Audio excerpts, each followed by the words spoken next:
Sekarang saya, Mbak Alfi. Pertama coba lihat judulnya di halaman paling depan sesudah warna hijau itu.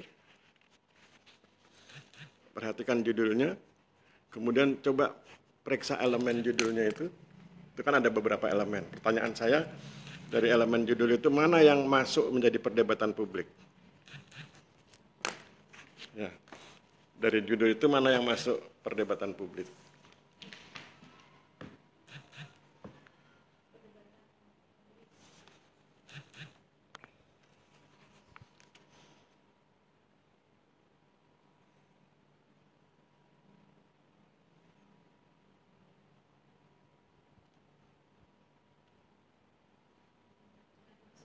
Perdebatan publik. Jadi misalnya kalau Mbak Alfi klik Google, jadi judul itu dimasukkan ke Google, cek begitu, terus kemudian muncul sekian banyak literatur, jurnal, majalah, dan lain sebagainya.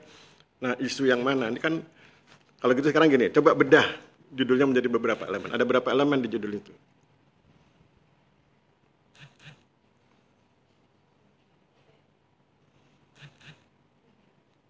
Apa aja?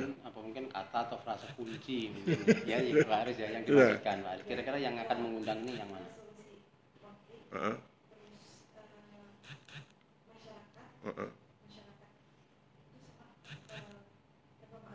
Oke, yang jadi perdebatan publik yang mana?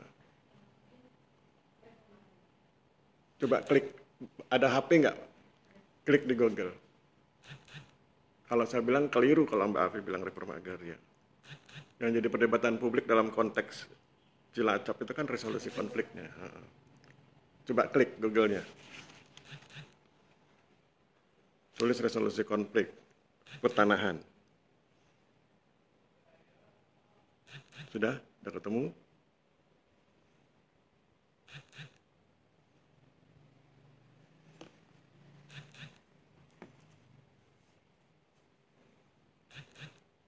Sudah. Bagian atas bicara apa itu? Kalau lihat di Google, yang pertama kali ditampilkan apa?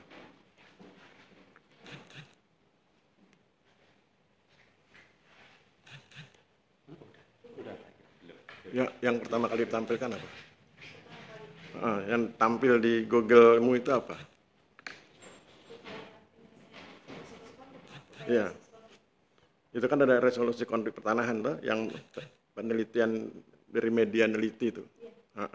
Berarti kan resolusi konflik itu menjadi sesuatu yang penting. Gitu. Pertanyaan saya berikutnya adalah, mana yang penting? Resolusi konflik pertanahan atau konflik pertanahan? Resolusi konflik. Bagaimana Anda bisa yakin resolusi konflik pertanahan itu penting kalau Anda nggak tahu konflik pertanahan? Jadi yang mana yang penting? Ini komode. Setiap konflik harus ada resolusinya, tetapi Anda nggak bisa buat resolusi kalau Anda nggak tahu konfliknya. Jadi yang penting apa? Jadi yang mana yang masalah, yang mana yang akar masalah?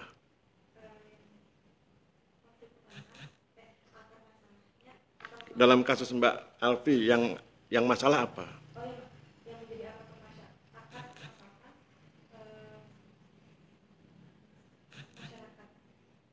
Masyarakat akar masalah. Nah, yang jadi masalah kan konfliknya, tapi kan itu kan masalah.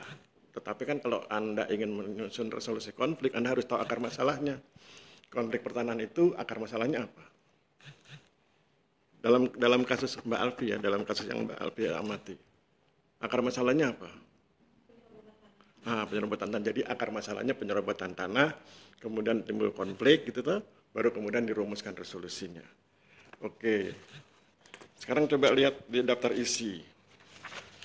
Daftar isi rumah B kecil 9. Itu kan ada bab 7 dinamika konflik ya.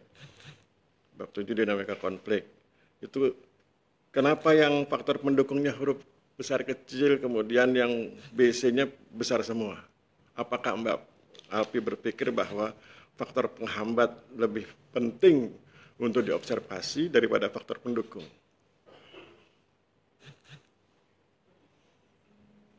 Atau sebetulnya dua-duanya itu setara, cuman ini salah ketik aja gitu. Atau ada makna lain?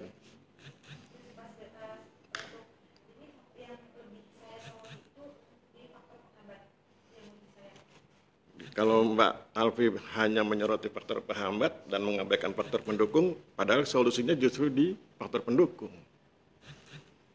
Kekuatan resolusi konflik yang Mbak Alfi amati itu kan pada kebijakan bupati. Kekuatannya di situ tuh. Kebijakan bupati itu nggak akan muncul kalau nggak didukung GTRA. GTRA itu apa? Faktor pendukung. Jadi sebetulnya faktor pendukung dan faktor penghambat itu setara atau strukturatif. Setara tuh, nah kalau setara ngetiknya jangan begini kan gitu ya. Jadi sebetulnya ini kesalahan ketik, cuman Mbak Alfi pengen beradu argumen. Enggak, jadi bilang aja salah ketik, karena sesungguhnya faktor pendukung dan faktor penghambat setara. Kemudian lihat solusi.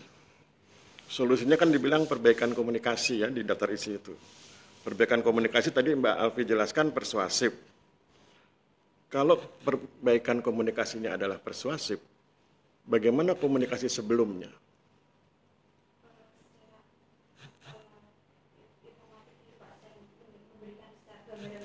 Apa lawan katanya persuasif?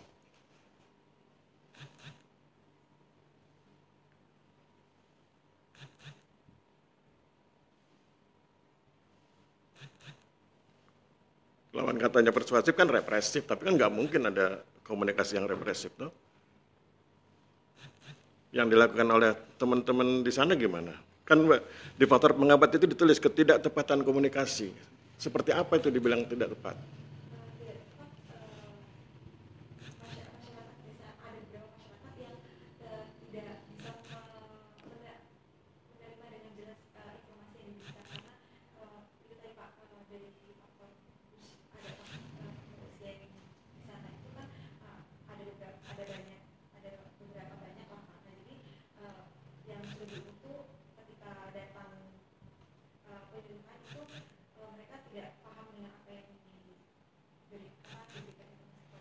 Penyuluhan yang dilaksanakan itu sebelum konflik atau sesudah konflik?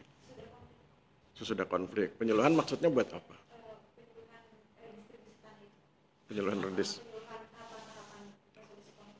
Penyuluhannya sesudah redis. Pas akan redis.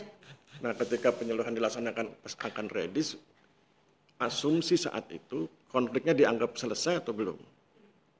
Konflik dianggap belum selesai. Apakah kemudian penyuluhan itu bagian dari resolusi konflik? Oke. Sekarang kita pindah ke halaman lain ya. Coba Mbak Alfi lihat halaman 17.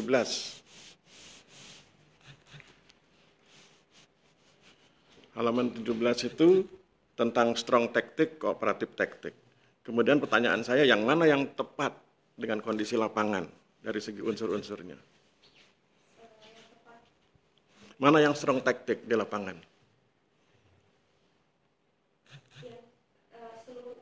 Kan itu kan strong tactic, kooperatif tactic kan dua hal sebetulnya yang berbeda tuh. Satu strong tactic, satu kooperatif tactic. Nah, yang strong tactic yang mana?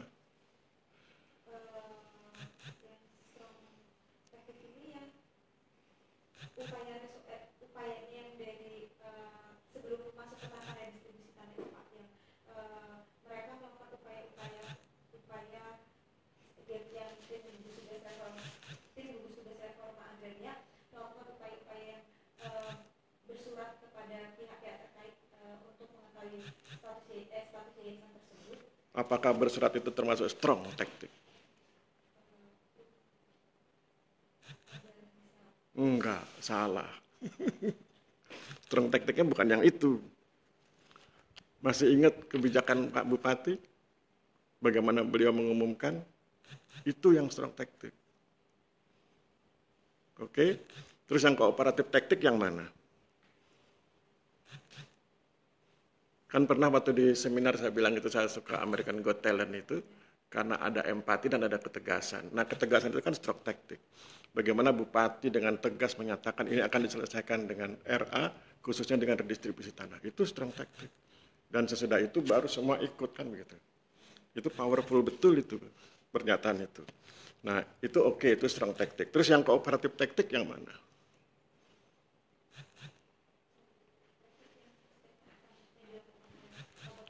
Agak keras, kurang dengar.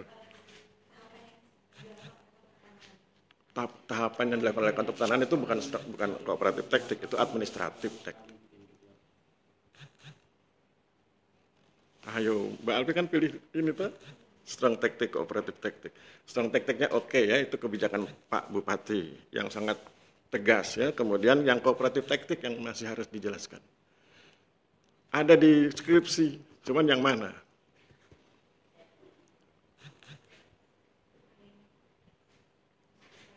Yang kooperatif taktik itu ketika semua pihak, semua stakeholder mendukung, kan kooperatif bekerja sama, mendukung kebijakan Pak Bupati. Ya, jadi itu kekuatan yang resolusi konfliknya. Kemudian halaman 50. Halaman 50 coba Mbak Alfi lihat. Itu kan ada pernyataan dari Mbak Alfi tentang kronologi konflik itu loh. Berawal dari masyarakat yang mendirikan bangunan secara permanen dan kemudian menginginkan tanah yang dikuasai oleh Yayasan Dharma Mulia agar dapat diberikan kepada masyarakat dan dijadikan sebagai hak milik. Berawal dari masyarakat yang mendirikan bangunan permanen. Apa betul itu awal konflik?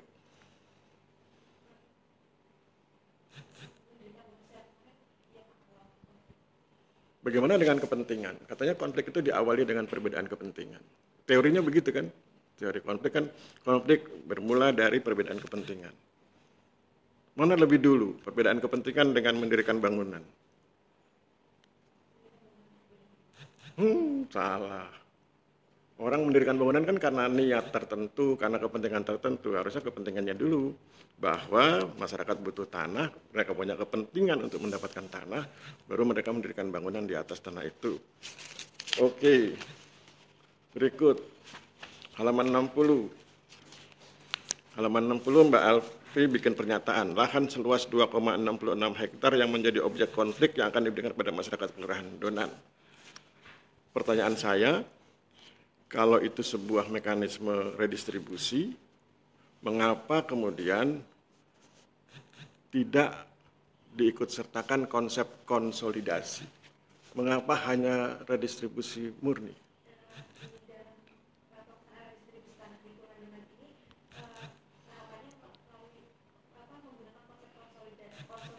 Di halaman berapa Mbak Alfi tulis konsolidasi? Nggak ada ya. Jadi sebetulnya kan ada tuh. Karena ketika saya perhatikan, saya searching di Google itu, konsepnya itu tidak sekedar redistribusi, tapi konsolidasi. Oke, halaman 70. Halaman 70 tuh Mbak Alfi cerita, para calon subjek penerima tanah telah mengusahakan tanah negara dimaksud secara aktif sejak tahun 1979 sampai dengan sekarang. Pertanyaannya, kalau itu dilaksanakan, apakah data itu valid? Apakah data bahwa masyarakat itu mengerjakan tanah sejak tahun 1979 sampai dengan sekarang itu valid?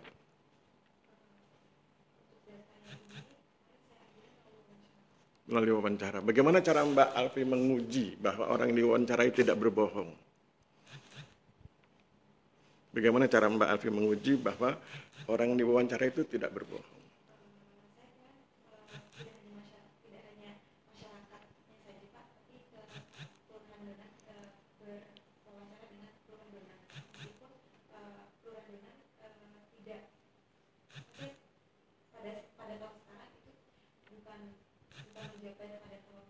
Yang Mbak wawancarai Pak Lurahnya atau kelurahan? Pak Lurahnya atau bukan kelurahannya? Oke, jadi Pak Lurah mengkonfirmasi itu. Bagaimana dengan data yang Mbak Alfi sampaikan di skripsi ini, bahwa sejak tahun 1979 itu tanah itu dikuasai Yayasan Dharma Mulia. Berarti ada data yang saling bertentangan ya? Padahal dua-duanya sama-sama valid. Ya tuh? Masyarakat bilang kami menguasai ini sejak 1979. Kemudian Yayasan Dharma Mulia bilang kami menguasai sejak tahun 1979. Datanya sama-sama valid karena sama-sama dikonfirmasi. Pertanyaan saya, kalau menghadapi data yang sama-sama valid yang saling bertentangan, bagaimana cara mengatasinya?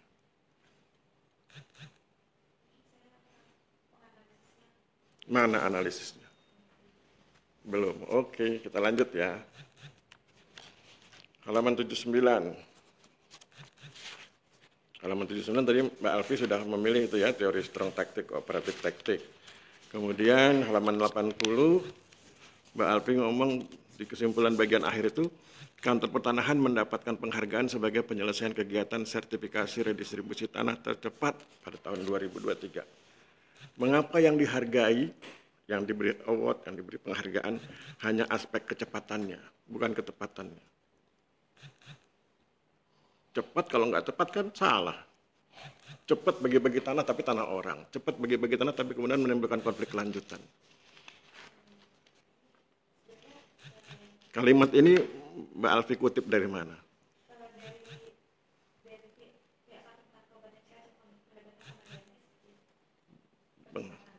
Karena kecepatannya. Terus Mbak Alfi nggak konfirmasi, maksudnya konfirmasi secara ilmiah bahwa kalau kecepatan tanpa ketepatan menghasilkan kerusakan. Pengalaman kita PTSL itu, ada K3 itu kan, kecepatan mengabaikan ketepatan. Oke, saya pikir cukup. Terima kasih dan saya minta Mbak Alfi keluar sebentar, kita akan diskusi ya.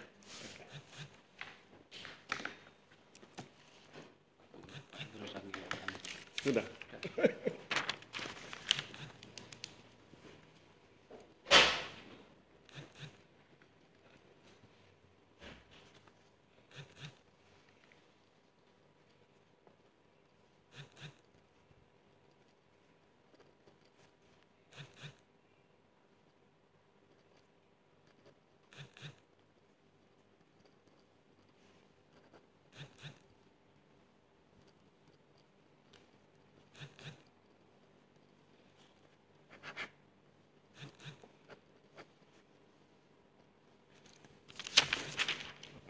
Adik-adik perlu itu diajari. Logika.